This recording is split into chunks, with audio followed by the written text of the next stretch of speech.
Wow, সবাই কি সুন্দর জলের বোতল ফুটো করে ভিডিও বানাচ্ছে, আমিও বানাবো। কোন বোতলটা নেবো? এটা নেবো না এটা নেবো? না এটাই নিই, এটা কেমন নরম আছে, ফুটো করা যাবে। এটা ফুটো করাই যাবে না, ফুটো করেই তো করছে। ঠিক আছে, বোতল নিয়ে চলে এসেছি। এবার ভিডিওটা বানাবো আর আমি আজকে ভাইরাল হয়ে যাবো। মাই গড। হ্যাঁ গো বৌমা, তুমি কি বসে বসে সারাদিন ফোন দেখছো? বাড়িতে কাজকর্মগুলো কে করবে? সব পড়ে আছে তো। এই তো মা, না না আমি তো এই একটা ভিডিও বানাচ্ছি। না না ভিডিও বানাচ্ছি না, না না ওই বলছিলাম যে হ্যাঁ ওই জল খাচ্ছিলাম, জল খাচ্ছি। হ্যাঁ হ্যাঁ জলই খাচ্ছি।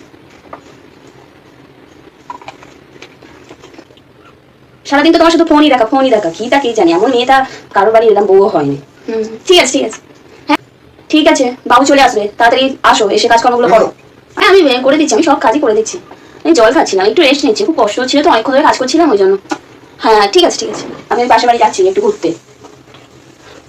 গিয়েছে শাশুড়ি মাটা গিয়েছে, এবার ভিডিওটা বানিয়ে নিই। ফটোগুলো করে ফেলেছি, তাড়াতাড়ি ভিডিওটা বানাতে হবে। চলো লেটস গো স্টার্ট।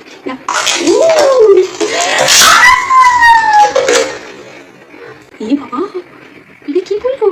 তো ঠিকঠাক জলই বলো না, এটা সব মাথায় পড়ে গেল, আমার জামাও ভিজে গেল। বাবা ঘরময় জল হয়ে গেছে, কি হবে? শাশুড়ি মা দেখলেই তো বলবে, কি করবো? শাশুড়িটা আসছে না। ঘরের মধ্যে কিরকম একটা আওয়াজ হলো যেন, দেখি তো বৌমাটা কি করছে। মেয়েটার কোনো বিশ্বাস নেই কি এটা কি করে। হ্যাঁ গো বৌমা, তুমি এগুলো কি করছো? হ্যাঁ তুমি ঘর দৌড় চারিদিকে জল ভর্তি করে রেখে দিয়েছো, এটা কি করেছো? এই তো মা, না না কিছু আওয়াজ টাওয়াজ কিছু হয়নি। হ্যাঁ না এখানে জলটা, হ্যাঁ জল পড়লো কি করে, এত জল পড়লো কি করে ঘরের মধ্যে? হ্যাঁ মনে হচ্ছে বোতলটা ফুটো হয়ে গেছে, ওই জন্য বোতল থেকে মনে জল পড়ছে না, ঘরে এত জল কোথা থেকে আসবে?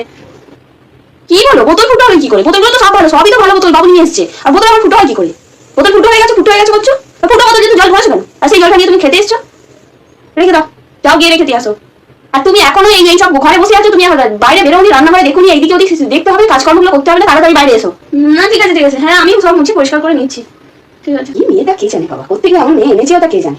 বলেছিল এইসব মেয়ে আনিস নি, এইসব মেয়েরা একদম কেন যে বেকার বেকার এই ট্রেন্ডিং এ গা ভাসাতে গেছিলাম, তা কে জানে বাবা, বেকার বেকার আমার খাটুনি, আমার ঘর পরিষ্কার করতে হবে, মুছতে হবে, চারিদিকে জল ভর্তি গেল, জামাটাও ভিজে গেল, কি করবো এখন? জন্য তুই ভালো একটা কেমন নিয়ে খাবে চেয়েছিল, মেয়ে এনেছে ওটা কে জানে। বলেছিল এইসব মেয়েদের আনতে হবে, এইসব মেয়েরা সংসারই হয় না, তবুও সেই মেয়ে পছন্দ পাবো, আর কি বলবো, আমি হার মাস জানতে কেন যে মেয়েকে এনেছিল ওটা কে জানে। কোনো ঘরের কাজ করে না, একটা কোনো ঘরের কাজ করে না, বাকি বাড়ি কিছুই করতো না, ঢ্যাং ঢ্যাং করা মেয়ে, ওইসব মেয়েরা কি সংসারই হয়? তার জন্য পাপ করেছিলাম, তাই ওই রকম একটা বৌমা পেয়েছি। বাবা আমার আবার মাথায় কি ব্যথা করছে বাবা, যাই আমি একটু শুই। বেকার বেকার শাশুড়ির কাছ থেকে কতগুলো কথা শুনতে হচ্ছে।